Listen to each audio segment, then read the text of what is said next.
মান্নান সাহেবকে নাসিপুরবাসীর পক্ষ থেকে আমরা সবাই ধন্যবাদ জ্ঞাপন করছি।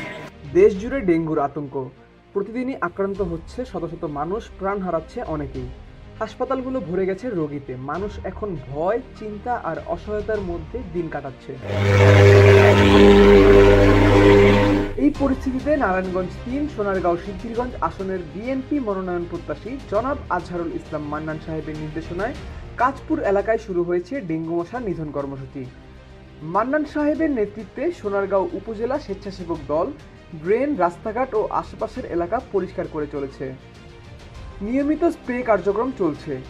এতে অংশ নিয়েছেন উপজেলা বিএনপি সহসভাপতি মজিদ খান, জেলা স্বেচ্ছাসেবক দলের যুগ্ম আহ্বায়ক রুবেল হোসাইন এবং স্থানীয় নেতৃবৃন্দ। মান্নান সাহেব যে পদক্ষেপ নিয়েছেন এই জন্য মান্নান সাহেবকে নাসিপুরবাসীর পক্ষ থেকে আমরা সবাই ধন্যবাদ জ্ঞাপন করছি। স্থানীয়রা জানালেন, মানুষের সেবার কাজ একবার শুরু হয়েছে, এটি আর থামার নয়। ডেঙ্গুর বিরুদ্ধে এই লড়াই সবার, আর মানুষের জীবনের সুরক্ষায় মান্নান সাহেবের উদ্যোগেই এই কর্মসূচি চলবেই, মানুষের পাশে থেকে।